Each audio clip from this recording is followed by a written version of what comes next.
हाँ जी। हमारा टॉपिक चल रहा था बायोलॉजी का क्लास 11 में जड़ हमने शुरू किया था। जड़ के बारे में हमने पिछले वीडियो में कुछ बातें पढ़ी थी। एक बार मैं उन बातों को रिवाइज कर लेता हूँ, फिर आगे की क्लास शुरू करते हैं, ठीक है। तो देखो, हमने सबसे पहले जड़ पढ़ा। जड़ में मैंने कुछ बातें आपको फटाफट रिवाइज करवा देता हूँ, एक एक बात अब समझाऊंगा नहीं, अगर समझ नहीं आए तो पीछे वाले वीडियो में देखो आप, ठीक है। जड़ है, जड़ का विकास मूलांकुर से होता है। जड़ है धनात्मक गुरुत्वानुवर्ती होती है। जड़ है धनात्मक जलानुवर्ती होती है। जड़ है ऋणात्मक प्रकाशानुवर्ती होती है। जड़ों के ऊपर नोड और इंटरनोड नहीं पाए जाते हैं। जड़ों का रंग भूरा होता है क्योंकि इसके अंदर कोई वर्णक या पिगमेंट नहीं पाया जाता है। जड़ों के ऊपर एक कोशिकीय मूल रोम पाए जाते हैं जो जल और खनिज लवण का अवशोषण करते हैं। जड़ों के शीर्ष भाग पर एक टोपीनुमा संरचना पाई जाती है जिसको मूल गोप या रूट कैप कहते हैं। ये जमीन से जमीन के अंदर जब जड़ वृद्धि करती है तो उसे घर्षण से बचाती है, ठीक है। फिर हमने पढ़ा कि जो जड़ें होती है, इन जड़ों को तीन भागों में बांटा गया था: मूसला जड़, जकड़ा जड़ और अपस्थानिक जड़। मूसला जड़ में हमने पढ़ा कि मूलांकुर से जो पहली जड़ निकलती है उसको प्राथमिक जड़ कहते हैं। उनसे द्वितीयक जड़ निकलती है, द्वितीयक से वापस तृतीयक जड़ निकलती है, और इस प्रकार से ये सारा सिस्टम मिलकर बनाता है मूसला मूल तंत्र। ये पाया जाता है सरसों के अंदर, और जितने भी डाइकोट्स प्लांट है उसके अंदर मूसला जड़ पाई जाती है। जकड़ा जड़ में हमने पढ़ा कि जो मूलांकुर से पहली जड़ निकलती है उसकी आयु छोटी होती है, वो शीघ्र ही नष्ट हो जाती है, और तने के आधार से बहुत सारी जड़ें गुच्छों के रूप में निकलती है। इनको कहते हैं क्या? जकड़ा या रेशेदार जड़।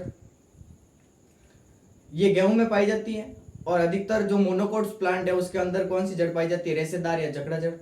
और अपस्थानिक जड़ों में पढ़ा कि ये पादप के मूलांकुर के अलावा पादप के जितने भी भाग हैं या जहां से ये जड़ें निकलती है उनको अपस्थानिक जड़ें कहते हैं, और ये पादप को सहारा देने का कार्य करती है। घास और बरगद में अपस्थानिक जड़ें पाई जाती है।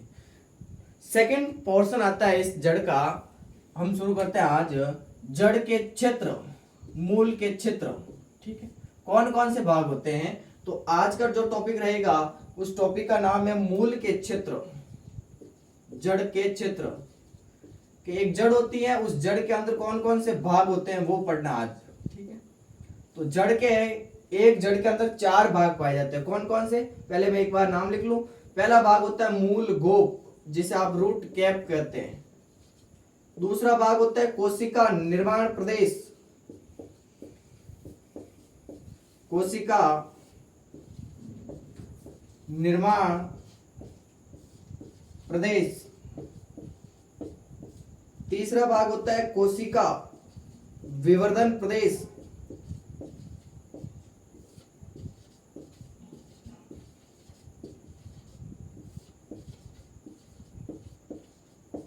और चौथा भाग आता है कोशिका विभेदन व परिपक्वन प्रदेश, परिपक्व प्रदेश। एक जड़ के अंदर ये चार भाग होते हैं। कौन कौन से होते हैं? मूल गोप, कोशिका निर्माण प्रदेश, कोशिका विवर्धन प्रदेश, और कोशिका विभेदन व परिपक्वन प्रदेश। ये एक जड़ के अंदर चार भाग होते हैं, ठीक है। इन चारों भागों को पढ़ेंगे। इन चारों भागों को पढ़ने से पहले आपको आपके सामने में एक डायग्राम बना देता हूं, उस डायग्राम को आप अच्छी तरह से देखो एक बार।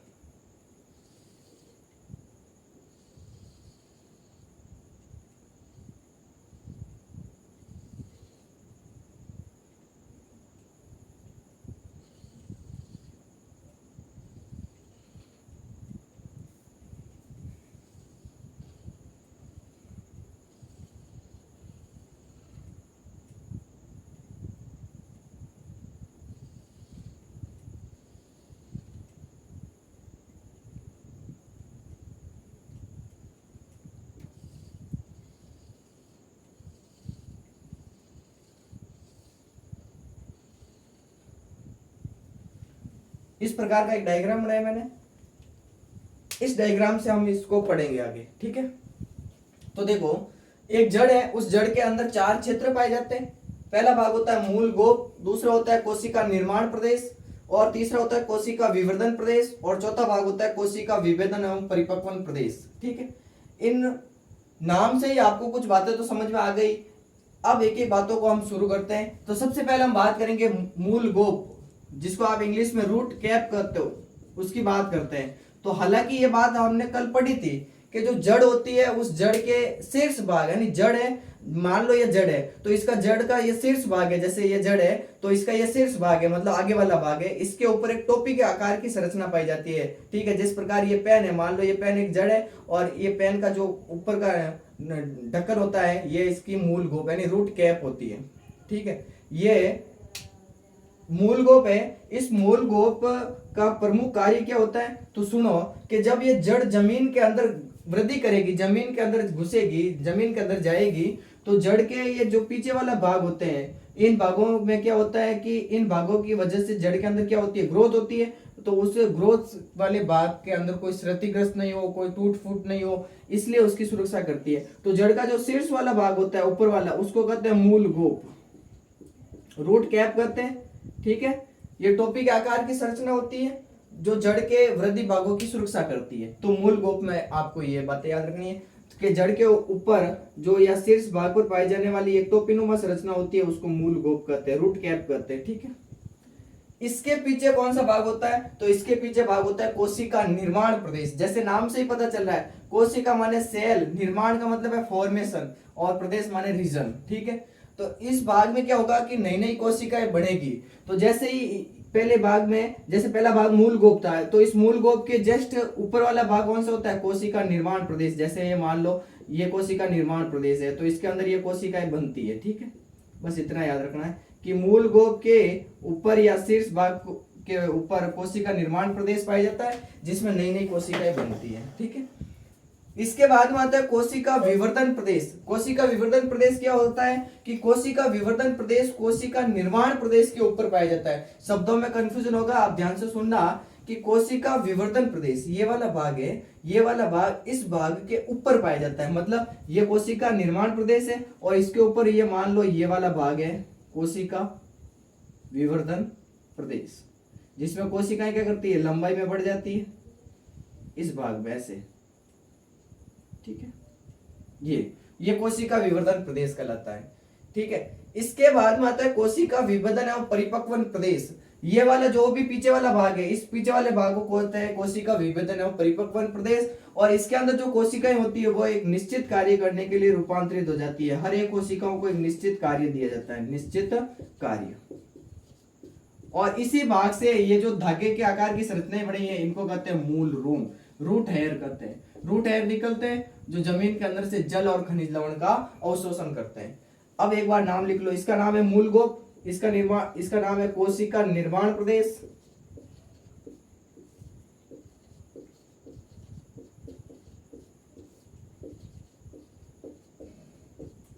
इसका नाम है कोशिका विवर्धन प्रदेश,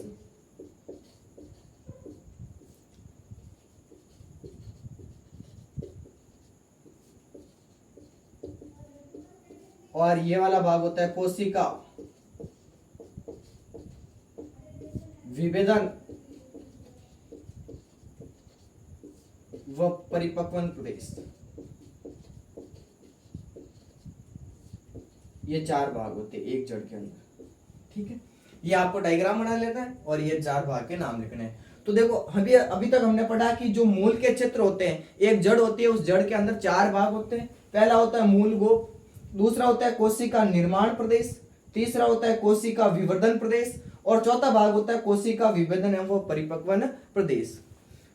मूल गोप जो जड़ है, उस जड़ के शीर्ष भाग पर यानी टॉप भाग पर क्या पाई जाती है, टोपी के आकार की संरचना होती है, उसको मूल गोप कहते हैं। मतलब जड़ टोपी पहनती है, कहाँ पहनेगी, शीर्ष भाग पर। हम भी तो टोपी कहाँ पहनते हैं, हमारे शीर्ष पर। तो उसी प्रकार जड़ के शीर्ष पर भी क्या पाई जाती है, टोपी पाई जाती है, और इस टोपी को कहते हैं मूल गोप।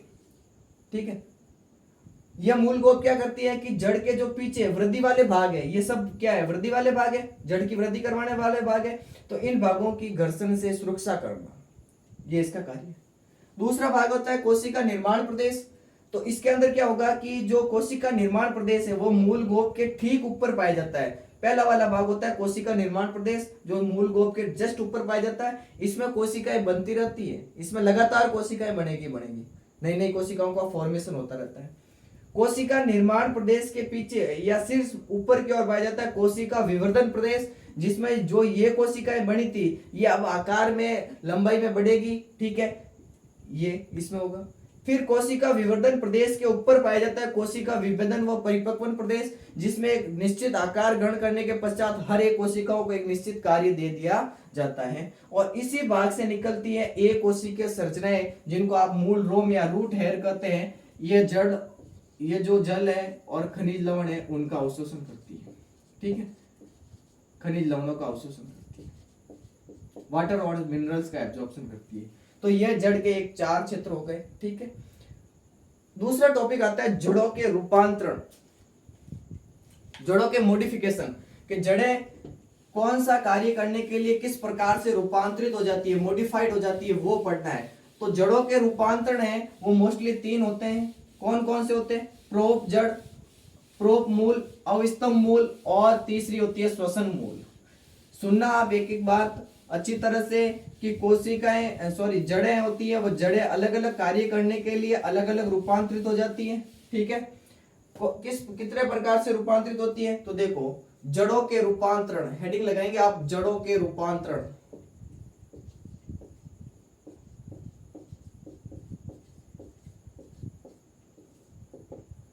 जड़ों के रूपांतरण, तो जड़ें क्या करती है? जड़ें या तो देखो पादप को सहारा देने के लिए या भोजन का संचय करने के लिए, स्टोरेशन ऑफ फूड,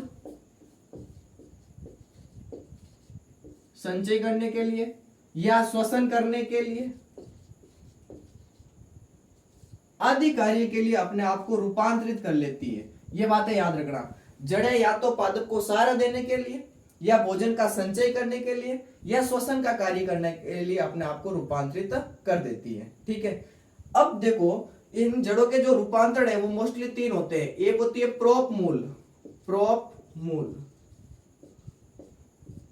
दूसरी होती है, जैसे मैं एक एक को इसी के साथ समझा दूंगा, प्रोप मूल है। दूसरी होती है अवस्तंभ मूल, अवस्तंभ मूल। और तीसरी होती है श्वसन मूल या श्वसन मूल, श्वसनी मूल या श्वसन मूल। अब एक एक की बात करें कि प्रोप मूल के अंदर क्या होगा, अवस्तंभ मूल के अंदर क्या होगा और श्वसन मूल के अंदर क्या होगा, ठीक है। शुरू करते हैं। प्रोप मूल, प्रोप मूल कहते हैं कि जो पादप में सहारा देने के लिए जो जड़ें बनती है इनको कहते हैं प्रोप मूल, ठीक है। प्रोप रूट, पादप को सहारा देने के लिए जो जड़ें बनी है उनको प्रोप मूल कहते हैं। जैसे आपने कल पढ़ा होगा कि एक बरगद होता है, उस बरगद के अंदर क्या होता है, जैसे ये मान लो बरगद है, ठीक है। इस बरगद में इसके मूलांकुर से जो जड़ें बनती है वो तो जमीन के अंदर चली जाएगी, ठीक है। इसके बाद क्या होगा कि इस बरगद के अन्य भागों से भी कुछ जड़ें निकलेगी इस प्रकार से जो जमीन के अंदर जाएगी। अब कुछ ये सोच रहे होंगे कि क्या ये भी जल और खनिज लवण का अवशोषण करती है? तो ऐसा नहीं है, ये जल और खनिज लवण का अवशोषण तो नहीं करती है, लेकिन इस बरगद को क्या करती है, सहारा देने का कार्य करती है। तो जो जड़ें पादप को सहारा देने के लिए बनती हैं उनको प्रोप मूल कहते हैं। और ये किस में पाई जाती है? तो ये पाई जाती है बरगद और घास के अंदर, बरगद और घास के अंदर। ये बात याद रखनी है। प्रोप मूल बात थी कि अवस्तंभ मूल, अवस्तंभ का मतलब भी देखो इसके पीछे आ रहा है स्तंभ। स्तंभ का मतलब क्या हो सकता है? पिलर समझ सकते हो, एक प्रकार से आप बॉटनी पढ़े हो तो बॉटनी में आप समझ लो एक तना है। स्तंभ का मतलब तना, ठीक है। तो देखो ये एक जैसे एक तना है, तो तने के अंदर क्या होगा कि इसमें जो स्तंभ होता है, इस स्तंभ से भी ऐसी जड़ें निकल जाती है जो जमीन के अंदर चली जाती है और पादप को क्या देती है, सहारा देती है, ठीक है। इस प्रकार की जड़ें, इनको कहते हैं अवस्तंभ मूल। ये किस में पाई जाती है? ये या तो पाई जाती है गन्ना में या पाई जाती है मक्का में, ठीक है। इनको याद रखना कि स्तंभ के आधार से जो जड़ें निकलती है उनको अवस्तंभ मूल कहते हैं। ये भी पादप को सहारा देने के लिए बनती है। तीसरी जड़ों के प्रकार मॉडिफिकेशन आते हैं तो वो होती है श्वसन मूल। श्वसन मूल के अंदर क्या होता है, जैसे मान लो पहले तो ये किस में पाई जाती है, राइजोफोरा पादप में। कौन से पादप में पाई जाती है? राइजोफोरा में, राइजोफोरा में। जैसे मान लो ये राइजोफोरा का एक पादप है, ठीक है, ये एक पादप है, तो इसमें जो जड़ें होती हैं वो जमीन के अंदर जाएगी मूलांकुर से बनने वाली। ये जड़ें क्या करती है, धीरे धीरे जमीन के बाहर ऐसे खूंटों के रूप में बाहर निकल जाती है, ठीक है। और जमीन के बाहर निकलकर ये काम क्या करने लग जाती है, श्वसन का। गैसों का विनिमय करने लग जाती है, इसे कहते हैं श्वसन मूल। किसमें पाई जाती है? राइजोफोरा में। अब देखो ये खूंटों के रूप में बाहर निकलती है। अब कोई ये मत कहना कि ये खूंटे हैं तो हम तो डांडा बांध देते हैं यहाँ पर, ठीक है, गाय भैंस, वैसे कुछ नहीं है, ये तो जड़ों के रूपांतरण है, ठीक है। तो आज हमने दो चीजें पढ़ी। कौन कौन सी दो चीजें पढ़ी? पहली चीज पढ़ी मूल के क्षेत्र। एक जड़ होती है, उस जड़ के अंदर 4 क्षेत्र होते हैं। पहला होता है मूल गोप, दूसरा होता है कोशिका निर्माण प्रदेश, तीसरा होता है कोशिका विवर्धन प्रदेश, और चौथा होता है कोशिका विभेदन व परिपक्वन प्रदेश। सबसे पहले हमने मूल गोप के बारे में पढ़ा, जिसको आप इंग्लिश में रूट कैप कहते हैं। जड़ों के शीर्ष भाग के ऊपर एक टोपी के आकार की संरचना होती है, जिसको रूट कैप कहते हो आप। ये क्या काम करती है? तो जब जमीन के अंदर जड़ जाती है तो उस जड़ के वो घर्षण से बचाने का काम करवाती है। कौन? मूल गोप। मतलब ये टोपी पहनती है, टोपी इसकी सुरक्षा करती है, बस इतना याद रखना। जस्ट टोपी के ऊपर पाया जाता है इसमें कोशिका निर्माण प्रदेश। कोशिका निर्माण प्रदेश मतलब इस भाग में जो कोशिकाएं होगी वो लगातार बनती रहेगी, विभाजन करती रहेगी और नई नई कोशिकाएं बनती रहेगी, नई नई सेल बनती रहेगी। कोशिका निर्माण प्रदेश के पीछे आया जाता है कोशिका विभेदन प्रदेश, जिसमें क्या होगा कि जो कोशिकाएं बन रही है वो कोशिकाएं अब ऊपर जाएगी और एक लंबाई में बढ़ेगी, अपनी एक साइज लेगी, ठीक है, लंबाई में बढ़ेगी। चौथा भाग आता है कोशिका विभेदन व परिपक्वन प्रदेश, जिसमें कोशिकाएं एक निश्चित आकार ग्रहण कर लेगी। प्रत्येक कोशिकाओं को ये काम दे जाएगा, एक निश्चित काम दिया जाएगा कि भाई तू रोटी बना, तू पानी लेना, तू ऑक्सीजन का काम कर, तू CO2 का। जैसे आप समझ रहे हो ना मैं क्या कह रहा हूं? मतलब हर एक कोशिकाओं को एक काम दे दिया जाएगा कि भाई साहब आपको ये काम करना है, तुम्हें ये काम करना है। और इसी भाग के ऊपर एक कोशिकीय बाल पाए जाते हैं, जिसको आप मूल रोम कहते हैं, रूट हेयर कहते हैं। ये जल और खनिज लवण का क्या करते हैं? अवशोषण करते हैं, एब्जॉर्प्शन करते हैं, वाटर्स और मिनरल्स का। सेकेंड टॉपिक हमने पढ़ा जड़ों के रूपांतरण। जड़ें भोजन का संचय करने के लिए, पादप को सहारा देने के लिए, श्वसन करने के लिए अपने आप को रूपांतरित कर लेती है। कितने प्रकार से? 3 प्रकार से। पहली होती है प्रोक मूल, दूसरी होती है अविस्तम मूल और तीसरी होती है श्वसनी मूल या श्वसन मूल। प्रोक मूल क्या होती है कि पादप को जो सहारा देने के लिए जो जड़ें बनती है, जैसे बरगद में, वो एक प्रोक मूल का उदाहरण है। अविस्तम मूल में क्या होता है कि इसमें जो स्तंभ होता है उस स्तंभ के निचले भाग से कुछ जड़ें निकलती है और वो जमीन के अंदर चली जाती है, वो भी पादप को सहारा देती है, ठीक है। ये पाई जाती है गन्ना और मक्के में। श्वसन मूल श्वसन का कार्य करने लग जाती है। इनमें जो जड़ें होती है वो जमीन से बाहर निकल जाती है और खूंटों के रूप में दिखाई देती है, श्वसन का काम करने लग जाती है। किस में पाई जाती है? राइजोफोरा में। जैसे आपने शकरकंद, सलजम, जमीकंद, इनमें आपने देखा होगा कि इनमें जो जड़ें होती है ये भोज्य पदार्थों का संचय करने की वजह से फूल जाती है, ठीक है। ये हमने जड़ों के रूपांतरण पढ़े। फिर लास्ट में आपको एक चीज और याद रखनी चाहिए, जड़ों के कार्य। हालांकि मैंने कल बता दिए थे, जड़ों के 3 कार्य होते हैं। एक कार्य होता है जल और खनिज लवण का अवशोषण करना, दूसरा कार्य होता है पौधे को स्थिर रखना, और एक तीसरा कार्य क्या होता है कि पादप को सहारा देना। यह भी जड़ों का कार्य है। ये बातें आपको जड़ों में याद रखनी है। जड़ यहां पर जाकर आपका खत्म होता है। नेक्स्ट वीडियो में हम पढ़ेंगे तने को, ठीक है, आगे पढ़ेंगे तने को। धन्यवाद।